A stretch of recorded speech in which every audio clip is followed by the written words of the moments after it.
Hello YouTube, it's been a while. I'm pleased to be back.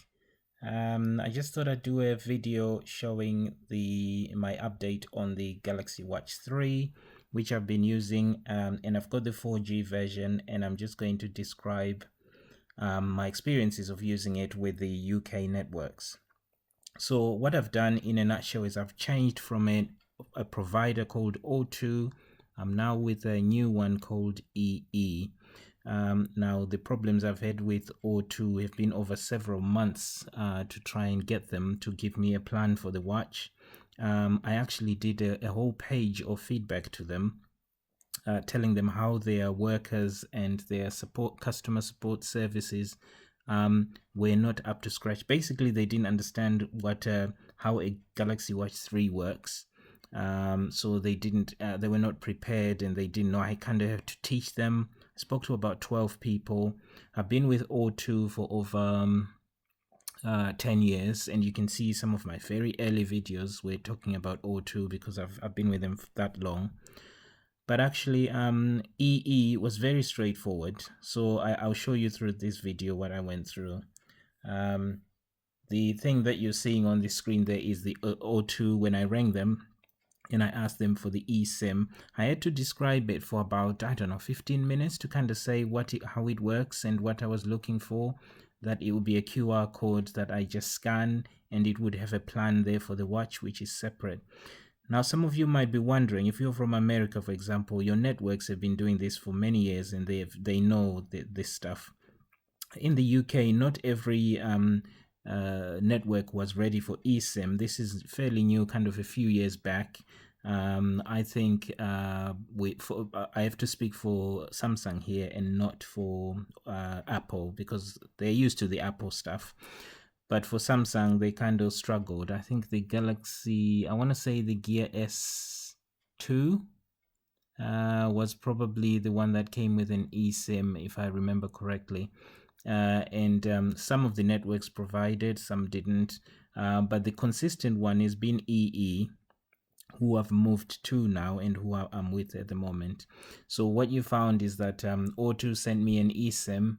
I set up the plan, only to find that it actually was not set up as a plan. It was just an empty eSIM. So I had to go back again 12 times, as I said, to talk to different people. A lot of them were very upfront and say they don't know what an eSIM is and how it works on a Galaxy Watch. They know how to use how to support Apple Watches, but not Samsung. So what I ended up doing is just, as I said, just moved away. You can see there that it recognizes the plan and everything is there. But what wasn't there was the actual plan. I think it should be something like a £5, £7 a month extra bit. Now, and I'll show you on the watch, you will see that it actually recognized it, but there was no plan. It says emergency calls only. Just to give you a bit of context around the UK networks, what they do is slightly different. So O2, who I'm talking about now, if I had got a plan, I actually have to have my phone on to be able to use the watch. Even if I leave my watch at home, my phone at home, I have to have it on, otherwise it won't work. Whereas EE are different. You can turn your phone off and you still be able to use the watch as intended. I'm just turning off the Bluetooth here so that it connects with the mobile network. But yeah, isn't that strange that you have to, first of all, you have to connect to O2 and use their app and make sure that's on, and then make sure that your actual phone is on, otherwise it doesn't work. So it kind of defeats the point from O2. That's another reason why I left them. So EE is as simple as what you would do with an Apple Watch. Simple connection. I'll show you again here. So there you see, I've got the plan on the watch. That's O2, the old provider that I've moved away from. I'll show you the plans here as well. And we can go through that, and you can see the plan is there.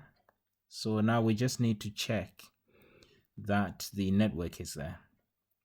And what you will see is that, yes, it does say standalone, but emergency calls only. And you can see the signal is there. But because there's no plan, you can't use it as a standalone thing. So I went to EE now, and guess what? For the same price I'm paying O2 over these last years, I was able to also get a Pixel 3, even though I've already got a Galaxy S20 and Note 20 Ultra. They still gave me the phone. It took, I don't know, 10 minutes, and we were all set up with EE. And I actually managed to get the plan on there. Again, it's different here. You saw with O2, you have to scan the QR code, and from that, the plan should be set up already, and you start using it. With EE, you actually choose the plan. You don't actually need the code, as I'll show you here. So first thing you do is you pair. So you get your, and this is with EE only. As I say, they all do it differently. With EE, what you do is you just get the pairing going.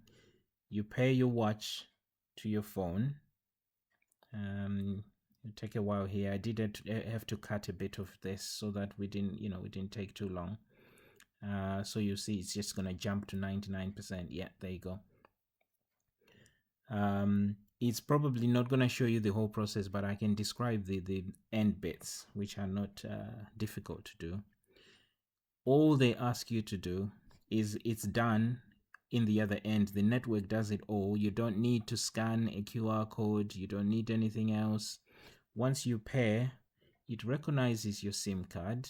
So you kind of have to accept all these terms and things from Samsung. Well, you don't need to, but there you go, marketing and all that kind of stuff. You don't need to. You can select some and you can choose some as you would do installing anything else. So we then go into the plans. You saw there the numbers. All I then did there was click the number, and it pops up and says choose a plan. And there's only one plan that you can choose, is £7 a month. I chose that plan, and guess what? I actually get that plan free for 3 months, unlimited data from EE. And look at that, connected using Bluetooth. And if I turn off the Bluetooth, you're gonna see the difference between this and the O2 setup that we had. Can you imagine? I get unlimited because they know you're never gonna use it on the watch. So they say that we give you 3 months free. You can see whether it's worth paying £7 a month for or not. But it's true standalone. It's not like the O2 one where if your phone is off, the watch doesn't work over mobile data. I've never had that before. So here you go. I'm just showing you with EE that we're connected. And the plan is in there. You will see EE. There you go. That's the network. And this will come as a surprise to some countries because they've been doing eSIMs for a very long time, but the UK is just slow. Even getting 5G was a pain. So you can see the standalone EE 4G. If I turned off my phone and I was still able to use the watch over network. So that was very good. But yeah, the other good thing about EE is in my house right now on the phone, I get the 5G signal. I don't know where the antenna is, but I get 5G from my house where I am. That was never the case. In fact, I struggled with 4G from EE. But that's the update. Thank you.